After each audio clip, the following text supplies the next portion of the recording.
noches, que el Señor los bendiga. ¿Cómo se encuentran cada uno de ustedes? Los saludamos con la paz del Señor. Estamos preparados para alabar, para glorificar el nombre de Cristo, amén. Y espero que también ustedes del otro lado estén preparados para alabar a Dios, amén.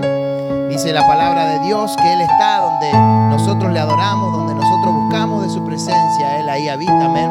Por eso yo quiero invitarte a que vos puedas adorarle a Dios con todo tu corazón, que no sea solamente como mirar una película, sino que también puedas ser partícipe de esto que estamos haciendo, amén. No es un recital, no es una muestra de canto, sino que podamos adorar a Dios, sino que vos ahí donde estás puedas subir el volumen, levantar tus manos al cielo y decirle al Señor: yo también quiero adorarte, Señor, yo también quiero llenar tu trono de alabanza, Jesús. Yo quiero que mi adoración también, Señor, sea una ofrenda para ti. Padre Celestial, en esta noche, Dios mío, te damos gracias, Señor. Gracias porque sabemos, Señor, que tú estás en medio de nosotros, Señor. Gracias porque sabemos, Señor, que tú estás en medio de la alabanza.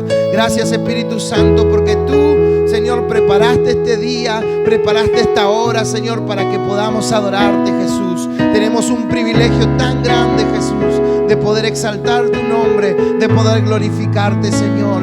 Y hoy te pedimos, Señor, que mientras te alabamos, mientras glorificamos tu nombre, Señor, tu presencia pueda descender sobre este lugar, Jesús. Gracias, Espíritu Santo. Te damos toda la gloria a ti, Jesús. Toda la honra, toda la alabanza, Señor. Aquel que es digno de recibirla. Gracias, Jesús. Gracias, mi Rey. Gracias, Jesús. Gracias, Espíritu Santo. Hoy queremos exaltarte, Jesús. Hoy queremos perfumar tu trono, Señor. Gracias, Jesús.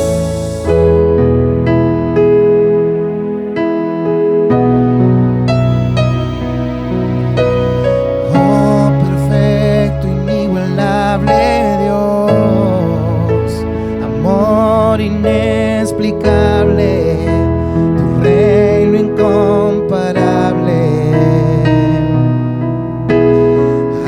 asombroso, coronado está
de Reyes, Jesús. Gracias, Espíritu Santo. Tú eres Rey. Gracias, Jesús. Gracias, Señor. ¿Por qué no decís en esta noche así? Hay poder en el nombre de Cristo. Hay poder en el nombre de Cristo. Hay poder en el nombre de Cristo. Para cadenas romper, cadenas romper, cadenas romper. Para cadenas romper, cadenas romper, cadenas romper. Se levanta un ejército. Se levanta un ejército. Se levanta un ejército. Y se levanta un ejército. Para cadenas romper, cadenas romper, cadenas romper. Las cadenas romper, cadenas romper. Oigo cadenas caer. Decláralo. Oigo cadenas caer. Oigo cadenas caer. Decilo. Oigo cadenas caer. Se caen las cadenas.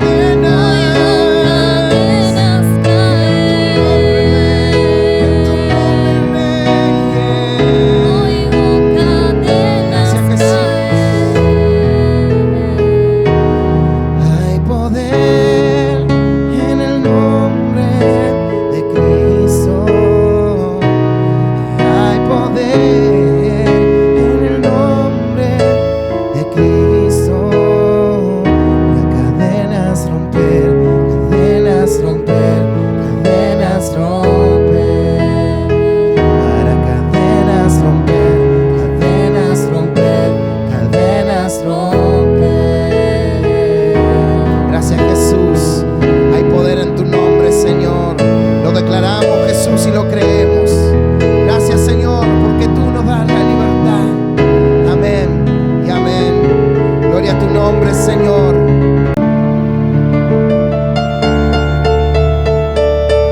Vamos a alabar al Señor en esta noche.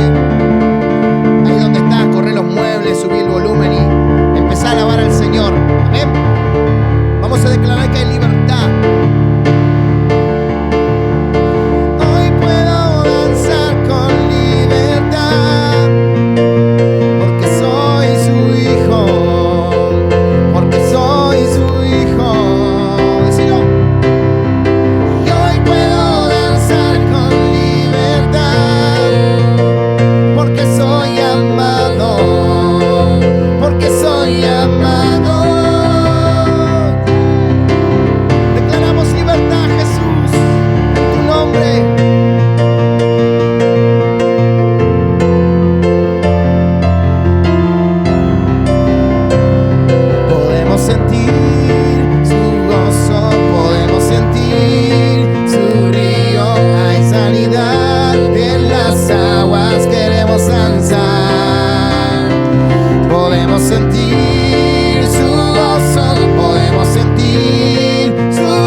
que tú eres grande, Dios.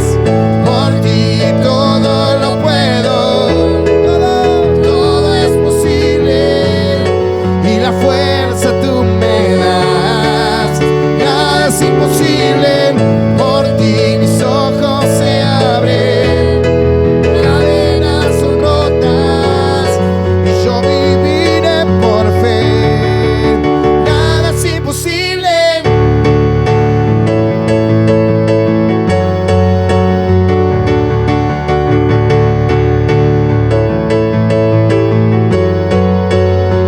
Vamos a decirlo una vez más. No viviré por lo que veo, no viviré por lo que siento. Yo sé que aquí conmigo estás. Yo lo sé, Señor. Yo sé que tú eres grande, Dios. Por ti todo lo puedo, todo es posible, y la fuerza tú me das. Nada es imposible, por ti mis ojos se abren, cadenas son rotas, y yo viviré por fe. Nada es imposible. Te alabamos, Jesús, y creo en ti, decilo. Creo en ti, Cristo. Creo en ti, Cristo. Vamos. Creo en ti, Cristo.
a Dios, te alabamos, Jesús.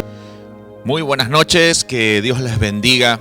Aquí estamos una vez más para alabar y bendecir el nombre de Cristo y también para recibir palabra de Dios, para recibir esas nutrientes espirituales que vienen por medio de la palabra, que sacian nuestra alma. Qué lindo es poder cantar y alabar a nuestro Señor y decirle: Señor, nosotros sabemos que hay victoria en tu presencia y solamente en ti podemos alcanzar aquellas cosas que tú nos has propuesto. Señor, te damos toda la gloria a ti por ello. Y cuando le decimos: Señor, ven, ven, ven Espíritu Santo, estamos hablándole a Dios y diciéndole: Señor, realmente tenemos una necesidad extrema de tu presencia porque sin ti no podemos. Y eso es determinante en la vida de los creyentes en este tiempo. Necesitamos en este tiempo que Dios pueda levantar hombres que vivan en victoria, mujeres que vivan en victoria, pero que sobre todas las cosas sean desesperados por su presencia, que permanentemente, aún en el secreto, aún en la intimidad de su corazón, le puedan decir: Espíritu Santo, ven, ven, ven sobre mi vida, porque sin ti no puedo. Yo le doy la bienvenida a la iglesia, sobre todas las cosas, a la hermosa iglesia que nos toca pastorear, la iglesia Buenas Nuevas, Puerta del Cielo, que está allí en Barrio Los Cachorros, pero también a cada uno de los vecinos, amigos que se están conectando para ver cómo es esto del evangelio online, de las prédicas online. Sean bienvenidos, y nuestro deseo, como el deseo de Dios, es que su corazón sea edificado, sea fortalecido, pero que sobre todas las cosas se puedan encontrar con Dios y que Él mismo provoque los cambios que ustedes están necesitando. Gracias te damos, Señor. Cerrá tus ojos allí donde estás y vamos a orar para pedirle a Dios que Él pueda obrar en nuestras vidas, que pueda hacer algo extraordinario en nuestras vidas, y no lo que esperamos, sino lo que Él sabe que necesitamos. Señor, en esta noche te damos toda la gloria, la honra y la alabanza a ti, Señor. Oramos, Padre, para que realmente tu presencia pueda saciar nuestro espíritu. Señor, queremos darte el permiso para que indagues en nuestro corazón en esta noche y que tu dulce espíritu haga aquello para lo cual tú lo has enviado. Señor, mira los corazones de cada uno de nosotros en esta noche. Señor amado, que podamos ser bendecidos por ti, colmados de tu presencia en el nombre poderoso de Jesús. Levanta a los que están cansados. Señor amado, saca la confusión de aquellos que, Señor, han sido confundidos por las estrategias del enemigo. Y también te pedimos, Señor amado, que le puedas proveer a aquellos que necesitan, sea en lo material, sea en lo físico, sea en lo espiritual. En todas las cosas tú eres nuestro proveedor. Señor, así lo dice tu palabra. Señor, encomendamos este tiempo y te pedimos que abras nuestra mente y nuestros pensamientos para que tu palabra pueda penetrar hasta lo más profundo y provocar aquello para lo cual tú la has enviado. En tus manos ponemos este maravilloso tiempo. Amén y amén. Gracias, mi Cristo. Y en esta noche yo les quiero hablar de algo que, de dos cosas que solo se parecen. Y así se llama el mensaje: solo se parecen. Porque hay cosas que son muy parecidas. Uno las mira, las observa y realmente se parecen y han provocado mucha confusión dentro del pueblo de Dios y aún fuera del pueblo de Dios. Aquellos que no logran detectar o no logran discernir esas diferencias que existen entre estas dos cosas, terminan enredados o sufren las consecuencias de quedar enredado en las marañas que Satanás mismo teje con estas dos cosas. Porque Satanás maneja muy bien lo que es la confusión. Y la confusión en este tiempo es moneda corriente. Se llama las cosas que son como si no fuesen y las que no son como si fuesen. Entonces, en ese ámbito de confusión parece que todo vale y que todo es lo mismo. Y yo leo en la palabra de Dios que no todo es lo mismo. Estas dos cosas de las cuales yo les quiero hablar en esta noche, en su desarrollo y en lo que provoca la vista humana, son muy parecidas, aunque difieren extremadamente en su origen, en sus consecuencias y en la manera de liberarse de ellas. Yo hace ya 30 años que sigo a Cristo, que recibí a Jesús en mi corazón y nunca falté a la iglesia. Siempre en estos 30 años he sido fiel a Dios y a la iglesia. y me he movido estos últimos 30 años en el ámbito cristiano, en el ámbito eclesiástico, y dentro de la iglesia he escuchado durante estos años y más todavía cuando me ha tocado pastorear, porque he estado mucho más cerca de la gente, una frase que me preocupa, y es una frase que no es totalmente cierta, pero que ha generado mucha confusión dentro del corazón de las personas. Y no está bien utilizada, no está bien aplicada esta frase. Y esa frase usted estará preguntándose, bueno, pastor, pero ¿cuál es la frase? Y tal vez es una frase que usted ha pronunciado alguna vez pensando que lo que le sucedía era una cosa, mientras que era totalmente lo opuesto lo que le estaba sucediendo. Y esa frase es: hermano, pastor, estoy pasando una prueba tremenda. Es la frase que suelen decir o suelen repetir aquellas personas que enfrentan dificultades en su vida y todo lo atribuyen a una prueba. Todo lo que les pasa en la vida, ellos dicen que es una prueba, sin analizar qué es lo que provocó esa situación. Y esta frase no siempre está bien aplicada, no siempre es bien utilizada, porque cuando miramos con detenimiento qué es lo que ha provocado esa situación que el hermano, la mujer o el hombre está atravesando, nos damos cuenta que no es una prueba. Y de eso hoy les quiero hablar en esta noche. No todo lo que la gente le llama una prueba es una prueba. Muchas veces los hombres y las mujeres, aún los hombres y mujeres de Dios que sirven a Dios, suelen estar atravesando las consecuencias de su pecado.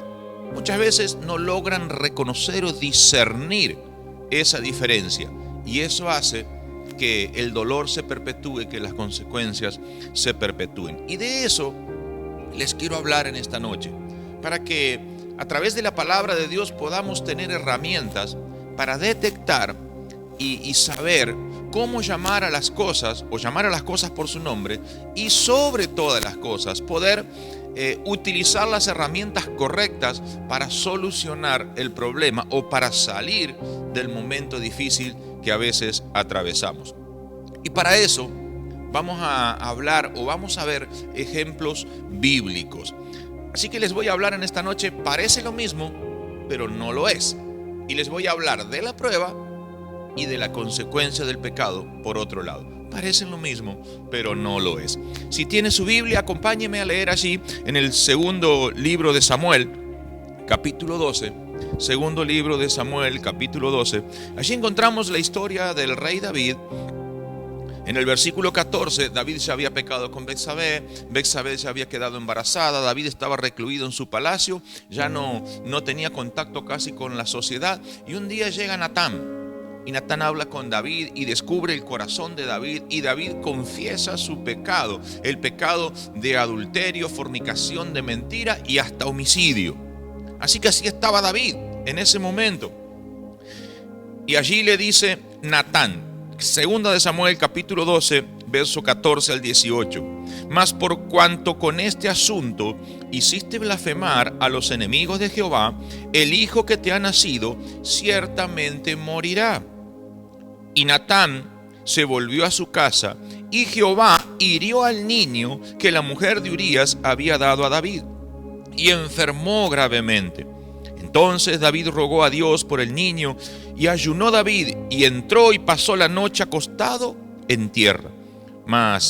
Y se levantaron los ancianos de su casa, y fueron a él para hacerlo levantar de la tierra, mas él no quiso, ni comió con ellos pan. Versículo 18 dice: y al séptimo día murió el niño. Fíjese qué tremendo o qué tragedia en la vida de David. El niño que había nacido de esa relación prohibida, ahora estaba enfermo y finalmente muere. Pero acompáñeme a leer lo que dice segundo libro de Reyes, capítulo 4. Vamos a leer versos 18 al 20 y después vamos a leer 32 al 36. Segunda de Reyes, capítulo 4, versículo 18 al 20. Y está hablando aquí de Eliseo. Y el niño creció se los voy a poner en contexto. Eliseo, siervo de Dios, había pasado por la casa de la tsunamita. La tsunamita le había preparado un lugar. La tsunamita era estéril, así que Eliseo, de parte de Giesi, fueron y le preguntaron qué necesitaba. Ella le explicó que era estéril. Así que Eliseo oró por esta mujer. Esta mujer concibió y tuvo un niño. Y llegado un momento, esto es lo que sucedió. Segunda de Reyes 4, 14 al 20. Y el niño creció, pero aconteció que un día que vino a su padre, que estaba con los segadores, y dijo a su padre: ¡ay, mi cabeza, mi cabeza! Y el padre dijo a un criado: llévalo a su madre. Y habiéndole tomado y traído a su madre, estuvo sentado en sus rodillas hasta el mediodía y murió. ¿Me escucha? También murió este niño. Es algo que a veces nosotros no nos damos cuenta. Fíjese qué cuadro tan parecido, qué situación tan parecida. Dos familias que están atravesando un cuadro difícil, donde hay un niño enfermo, donde también termina falleciendo. Hasta aquí las historias son muy parecidas. Pero mire, vamos a ver el final de la historia de Eliseo. Versículo 32 dice: y venido Eliseo, porque la tsunamita salió a buscarlo a Eliseo, dice: y venido Eliseo a casa, he aquí que el niño estaba muerto, tendido sobre su cama. Y entrando él, entonces cerró la puerta tras ambos y oró a Jehová. Después subió y se tendió sobre el niño, poniendo su boca sobre la boca de él, y sus ojos sobre sus ojos, y sus manos sobre las manos suyas. Y así se tendió sobre él, y el cuerpo del niño entró en calor. Volviéndose luego, se paseó por la casa de una a otra parte, y después subió y se tendió nuevamente sobre él. Y el niño estornudó 7 veces y abrió sus ojos. Entonces llamó a Giesi y le dijo: llama a la tsunamita. Y él la llamó. Y entrando ella, él le dijo: toma tu hijo. Qué tremenda diferencia entre estas, el final de una historia y el final de la otra. Pero también tenemos que ver la tremenda diferencia que hay en el origen de esta historia. Si las leemos muy rápido, si tenemos una lectura rápida de estas dos pasajes, son muy parecidas. Les vuelvo a decir, son dos familias que estaban padeciendo la enfermedad de un niño y llorando la muerte de ese niño. Así estaba David con Betsabé y así estaba la tsunamita con su esposo. Una situación caótica, una situación muy triste. Y podemos ver que lo que David estaba atravesando no era precisamente una prueba. Lo que David estaba sufriendo era la consecuencia de su pecado, porque Natán le había dicho a David: tu pecado ha sido remitido, no morirás, pero el niño que te ha nacido morirá. Entonces podemos ver que la crisis o esa dificultad que estaba viviendo David era consecuencia del pecado, no era una prueba enviada por Dios. A ese lugar había llegado David por sus malas decisiones, por tomar decisiones arbitrarias sin consultar a Dios. Ese hombre tomó la decisión de mentir, de adulterar, de fornicar y hasta de matar a otro hombre, por los pensamientos de su corazón, por el deseo de su mente. Él solo llegó a esa condición. Y podemos ver que en el caso de la tsunamita había pedido un hijo a Dios a través de Eliseo, y Dios se lo concibió. Y me imagino que lo que les faltaba a esta tsunamita y a su esposo era conocer al máximo el esplendor de la gloria de Jehová. Y Jehová permitió que este niño muriera, enfermara y muriera, para que pudieran ver y conocer el poder auténtico de Dios, que Dios no solamente le puede dar vida a un vientre estéril, sino que aún lo que está muerto, Dios lo puede resucitar. Para eso estaba Eliseo pronto para entrar en escena. Yo no sé si tú que estás allí en tu casa puedes percibir la diferencia que hay entre una prueba y la consecuencia del pecado. Parece lo mismo, pero no lo es. No lo es. Hay otros ejemplos que también vamos a estar viendo para que ustedes puedan entender o podamos entender como hijos de Dios, pero con mucha claridad, que ya no queden dudas, para que podamos ser inteligentes y sabios y tomar decisiones correctas. En el libro de Hechos capítulo 7, versículos 54 al 60, allí encontramos la historia de Esteban. Esteban, uno de los diáconos de la iglesia primitiva.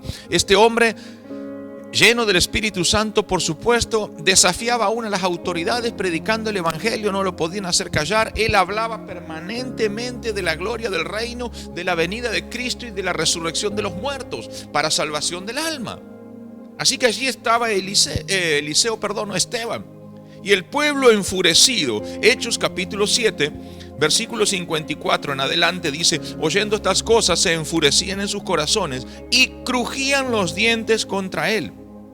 Pero Esteban, lleno del Espíritu Santo, puesto los ojos en el cielo, vio la gloria de Dios y a Jesús que estaba a la diestra de Dios. Y dijo: he aquí veo los cielos abiertos y al Hijo del Hombre que está a la diestra de Dios. Entonces ellos, dando grandes voces, se taparon los oídos y arremetieron contra él. Y echándole fuera de la ciudad, le apedrearon. Y los testigos pusieron su ropa a los pies de un joven llamado Saulo. Y apedreaban a Esteban mientras él invocaba y decía: Señor Jesús, recibe mi espíritu. Y puesto de rodillas clamó a gran voz: Señor, no les tomes en cuenta este pecado. Y habiendo dicho esto, durmió. Acompáñeme ahora al libro de Josué. Hay una historia muy parecida. Otro hombre apedreado, otro hombre que muere fuera de la ciudad o fuera del campamento. Josué capítulo 7, versículo 20. Vamos a leer el 20, el 24 y el 25. Y aquí hay la historia de un hombre, Acán.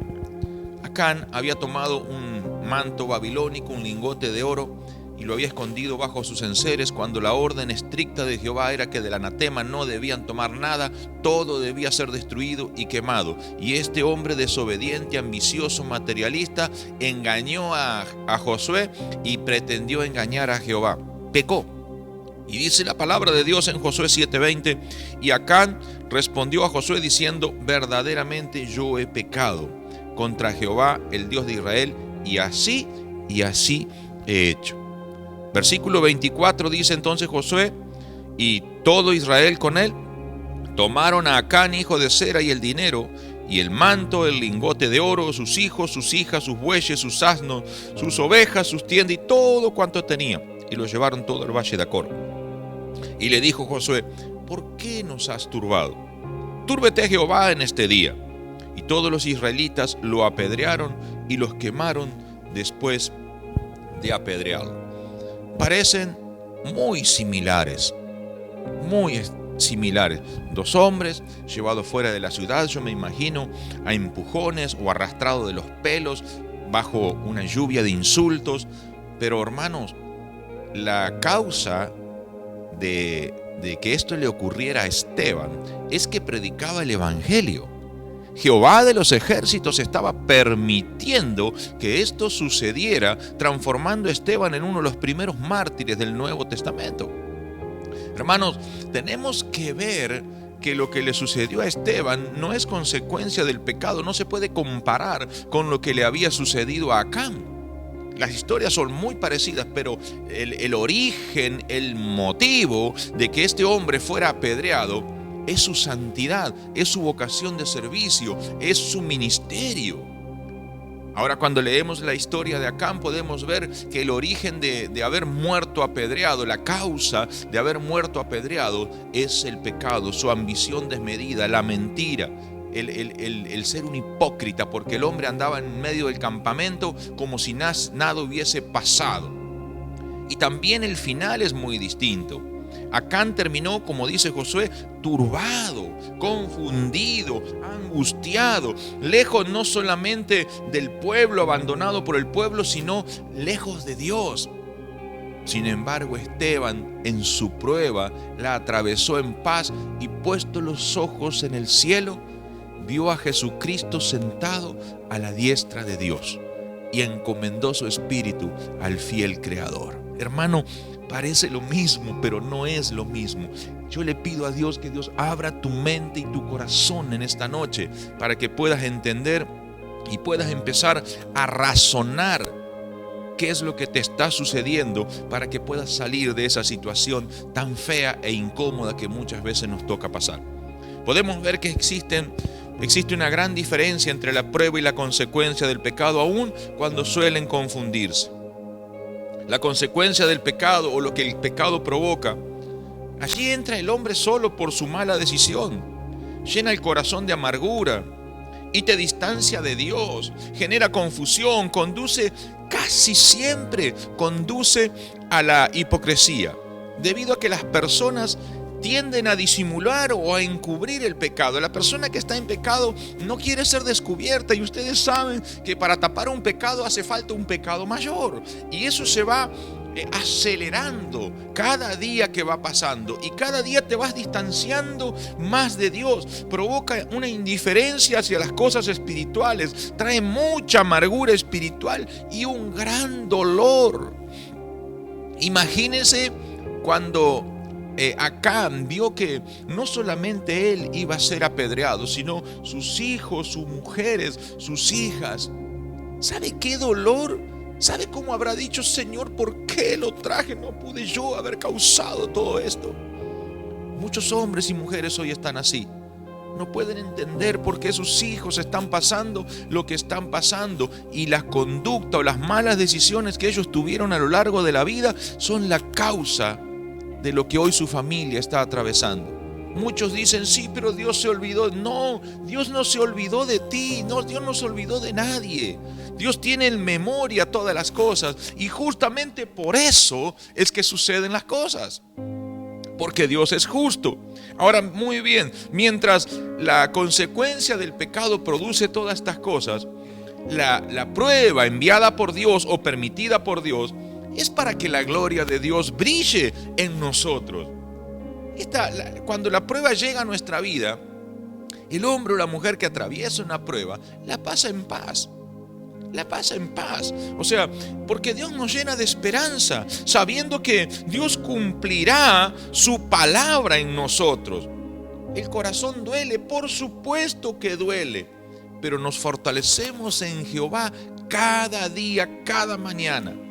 Lo mismo que hizo Pablo en su momento, se fortaleció en Jehová. Aleluya. La prueba empuja al hombre de Dios o a la mujer de Dios a buscar su presencia, a buscar el rostro de Dios más que nunca, porque sabemos, ese hombre, esa mujer que está atravesando una prueba, sabe que la única manera de salir de esa crisis, de ese momento tan crucial y difícil, es tomado de la mano de Jehová. No hay mano más fuerte, más segura, no hay mano que pueda arrancarte de la prueba, sino de la mano de Dios. Y hay otro ejemplo que lo vamos a ver muy rápido para no tomar tiempo, que parecen muy similares, pero son también cosas distintas. Y es el ejemplo de Jonás y el ejemplo de Pablo. Ustedes conocen en la palabra de Dios, allí en el libro de Jonás precisamente, cómo la historia se desarrolla. Dios le dice a Jonás que vaya a Nínive. Jonás no quiere ir, compra su boleto, paga de su propio bolsillo una nave que salía para Tarsis, así que se subió a la nave. Dios levantó una tormenta, Jonás se acostó a dormir y los tripulantes de la nave se dieron cuenta que era a causa de Jonás. Esa tormenta no era natural, era una tormenta sobrenatural provocada por Dios por la rebelión de Jonás. Eso era consecuencia del pecado. ¿Cuántas tormentas habrán levantado en tu vida como consecuencia del pecado? Y lo tiraron al agua a Jonás, y vino un gran pez y lo tragó, y allí estuvo 3 días en el vientre del gran pez. Ustedes imagínense 3 días en medio de toda esa gran cantidad de algas y alimentos, y esos jugos gástricos que herían la piel de Jonás, que les hacía difícil respirar, que le ardían los ojos. Así que en medio de esa tremenda crisis, Jonás se arrepiente y el pez va y lo devuelve a la costa, lo devuelve a la orilla.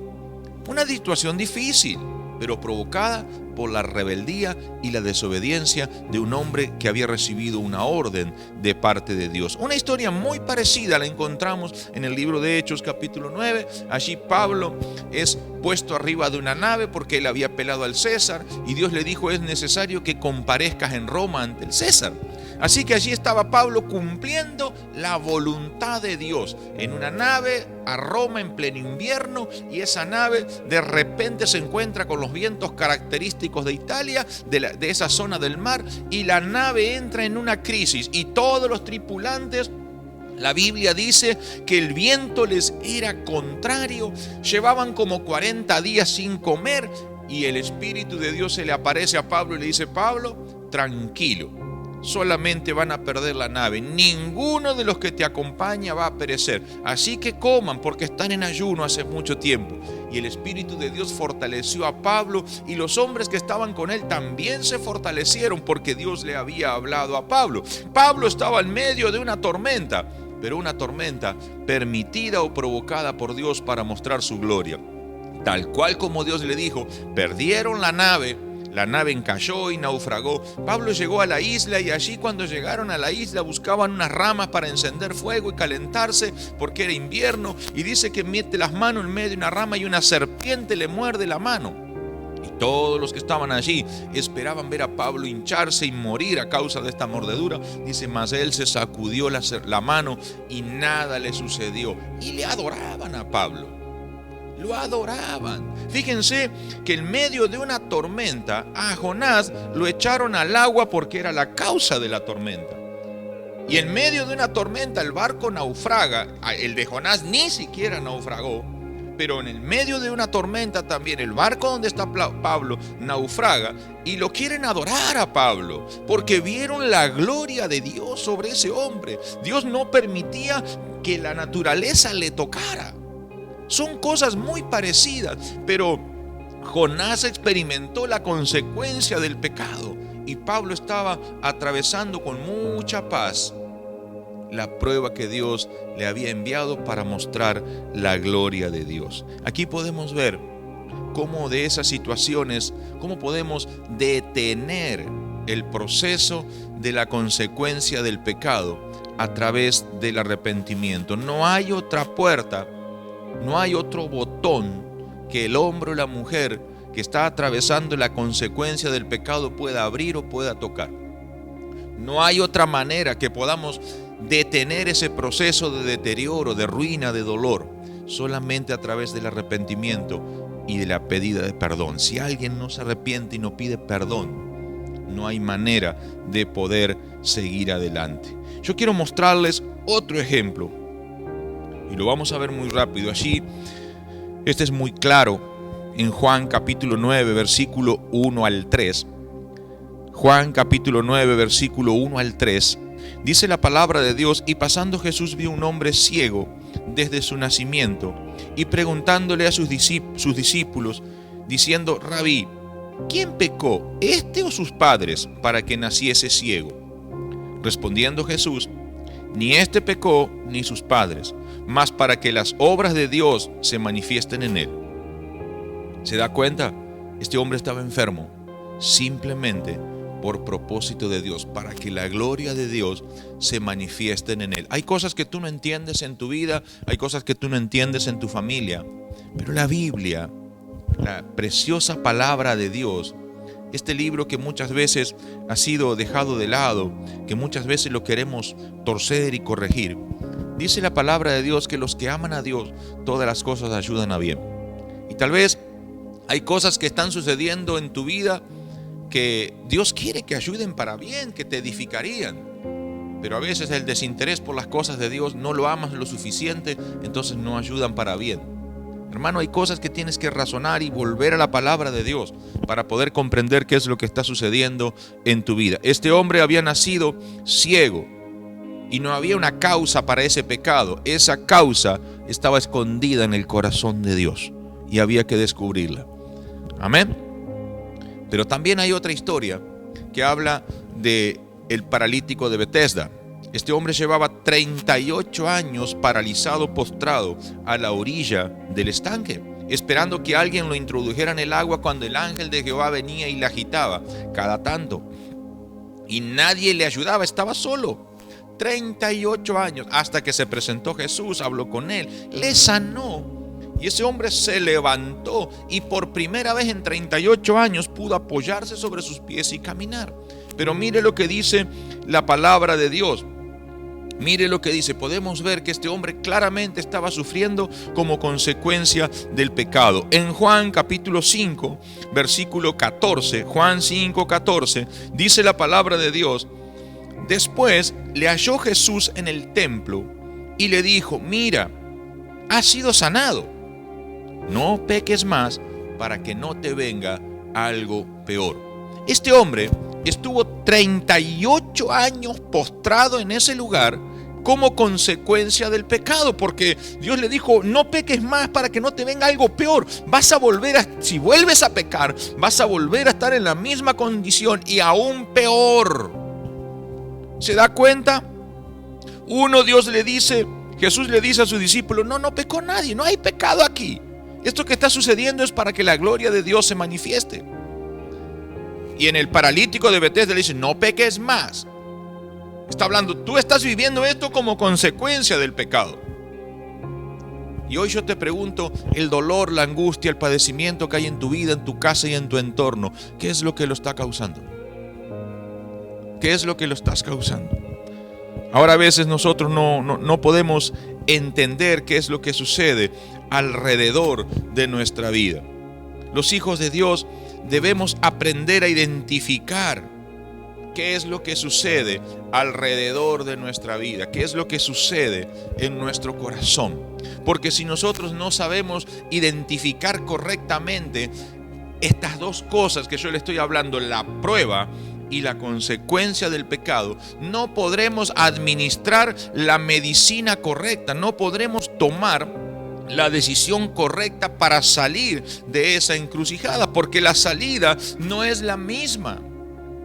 La salida no es la misma. El hombre que está atravesando una prueba, la única salida que tiene es mantenerse aferrado a la presencia de Dios, mantener su fe en la palabra de Dios y buscar el rostro de Dios, porque el mismo Dios que lo sumergió en la prueba es el mismo Dios que lo va a sacar.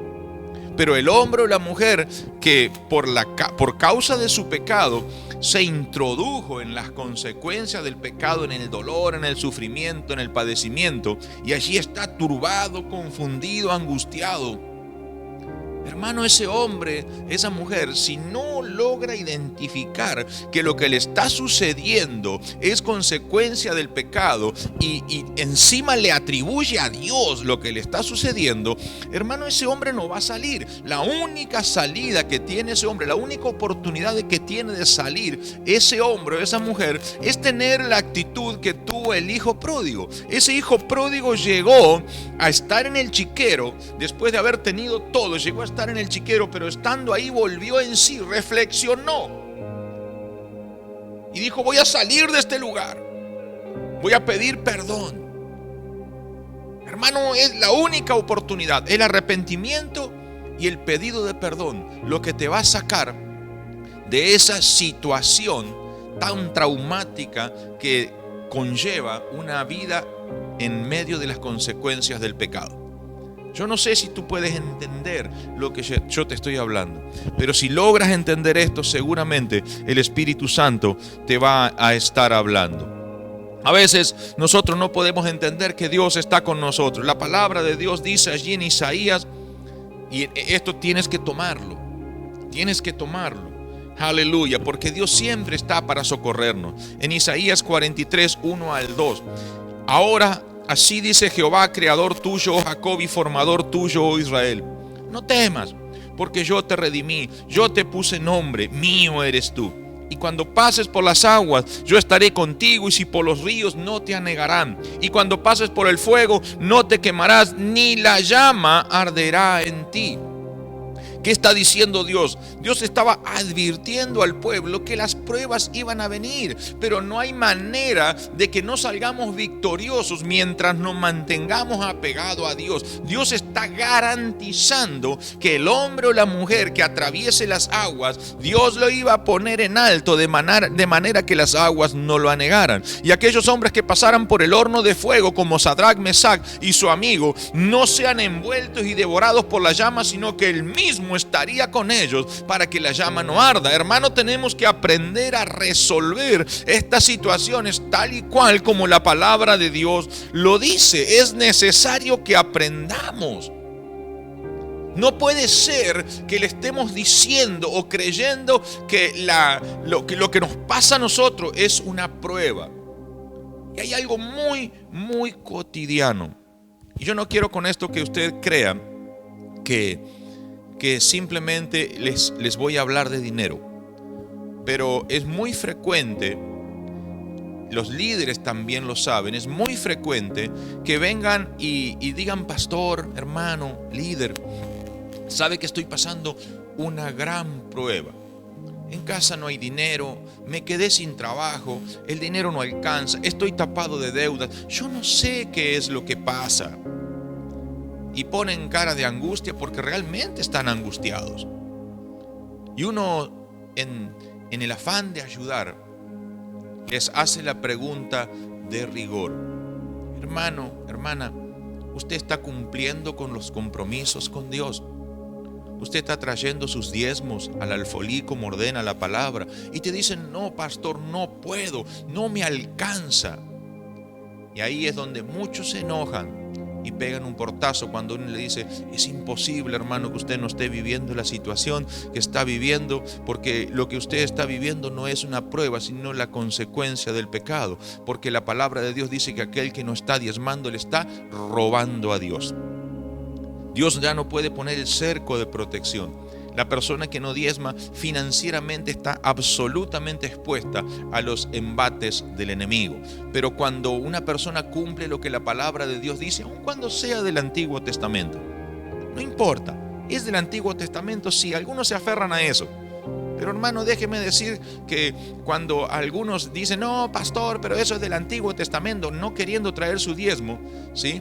Yo simplemente le pregunto: pero la palabra de Dios no dice también que te entregaré toda la tierra que pisare la planta de su pie, y usted la anda proclamando por allí? Ay, sí, pastor, por supuesto que dice, pero eso también está en el Antiguo Testamento. Entonces no podemos ser hipócritas. Llamemos las cosas por su nombre. O tomamos toda la Biblia o tomamos solamente algunas partes y vivimos de la manera que hoy está viviendo la gente. Necesitamos ser sinceros. Hermanos, yo quiero compartir lo que dice la palabra de Dios para ya estar terminando con esto. Primera de Pedro, capítulo 1, versículo 7, dice: para que sometida a prueba vuestra fe, mucho más preciosa que el oro, cual, aunque perecedero se prueba con fuego, sea hallada en alabanza, gloria y honra, cuando sea manifestado Jesucristo. Aleluya. Dice la palabra de Dios que nuestra fe va a ser probada.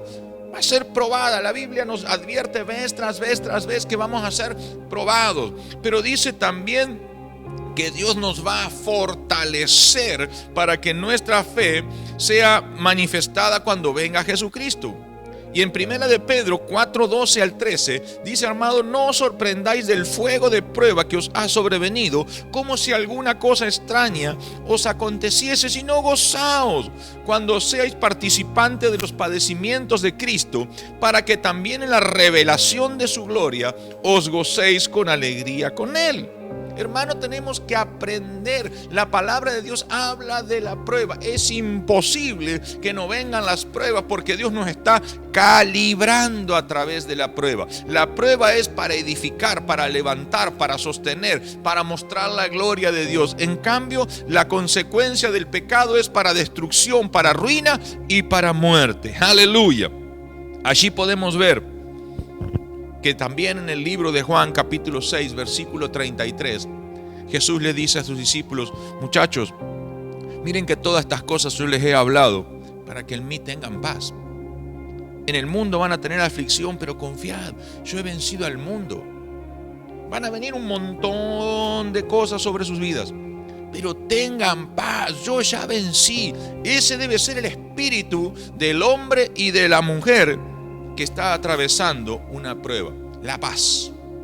La paz es la característica preponderante que encontramos en aquellos hombres espirituales que están atravesando una prueba. Aleluya. No así aquellos que están sufriendo la consecuencia del pecado. Estos hombres, estas mujeres están llenos de angustia, llenos de confusión, llenos de enojo. Hermano, si estás pasando una prueba, aferrate a la palabra de Dios. Tómate de la mano de Dios, no te sueltes. Y también mantén firme tu fe en las promesas que Dios dejó en su palabra. Así vas a poder salir. Así vas a poder transitar, como dice la palabra de Dios, que tenemos que transitar con fe.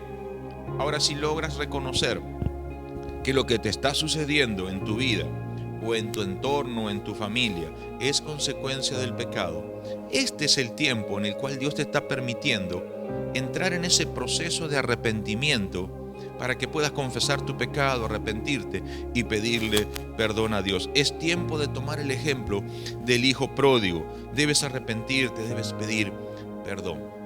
Hermano, si no logramos identificar correctamente estas cosas, si no logras llamar a las cosas como son, si permaneces en la confusión, que no sabes si es una prueba o consecuencia del pecado, no querés reconocer eso, difícilmente el dolor se va a apartar de ti. Hermano, yo quiero que puedas entender, el hombre que pasa una prueba tomado de la mano de Dios, la pasa en paz, hay reflejo de gloria en su rostro, hay una esperanza viva de poder salir bien pronto y sabe que Dios lo está acompañando. En cierta ocasión, lo cuento muy rapidito, en cierta ocasión a mí, cuando trabajaba en la construcción, me desmantelaron, me desvalijaron el obrador, me llevaron todas las herramientas, absolutamente todo. Y a la mañana, cuando me enteré de lo que había pasado, vinieron mis empleados y me dijeron: Guillermo, ¿y ahora qué vas a hacer? ¿Qué es lo que va a suceder? Y yo con una sonrisa le digo: mira, lo único que sé es que ahora tengo el galpón vacío para llenarlo de herramientas nuevas. Ni siquiera una situación tan crítica como esa logra traer amargura en mi corazón. ¿Y saben qué es lo que sucedió? A las pocas horas logramos recuperar absolutamente todas las herramientas. No faltó nada.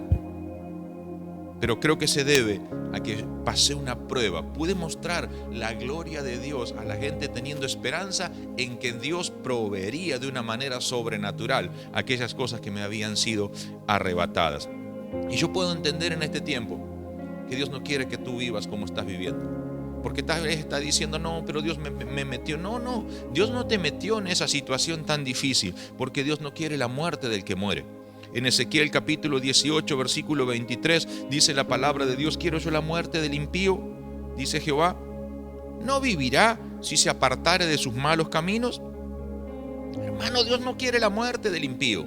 Y también dice en el versículo 32, Ezequiel 18, 32, porque no quiero la muerte del que muere, dice Jehová el Señor. Convertíos pues y viviréis. Dios te está dando la salida en esta noche. Dios no te está diciendo en esta noche: no hay motivo para que sigas en ruina como estás en ruina. No hay motivo para que tu corazón siga hecho una pasa de uva, arruinado, contrito, humillado, avergonzado, dolorido. Dios te está diciendo: si hoy te vuelves a mí, yo puedo poner vida una vez más.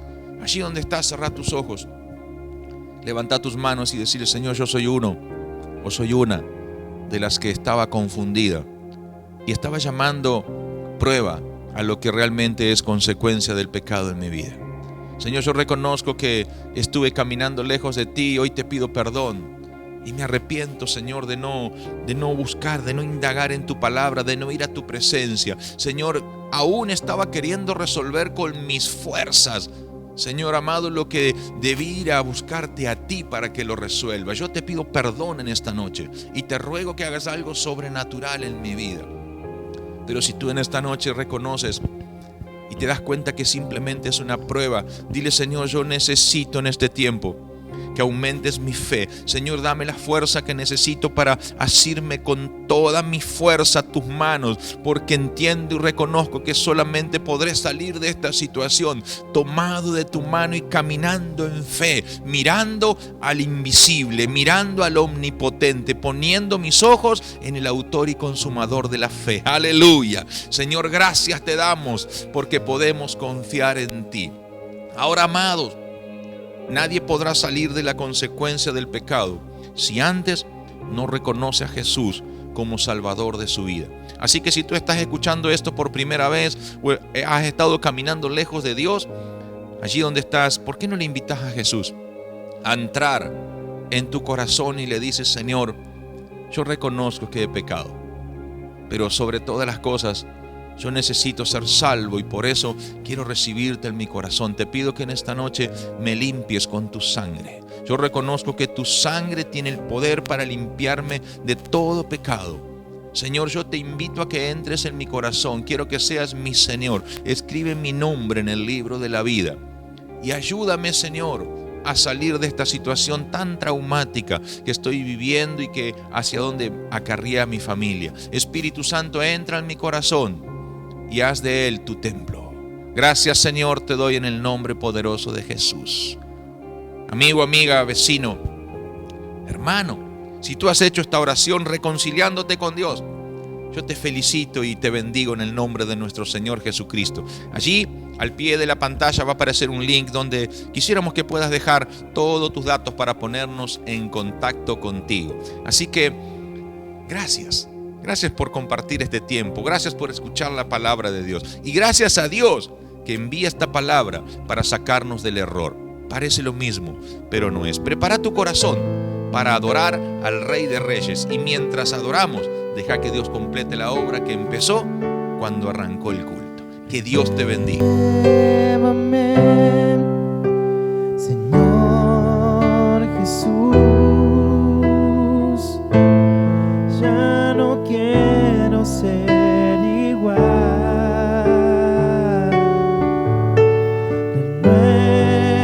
Renuévame, Señor Jesús. Pon en mí tu corazón, porque todo lo que hay dentro de mí necesita ser cambiado, Señor, porque todo lo que hay dentro de mi corazón necesita más de ti, porque todo lo que hay dentro de mí necesita ser cambiado, Señor, porque todo lo que hay dentro de mi corazón necesita más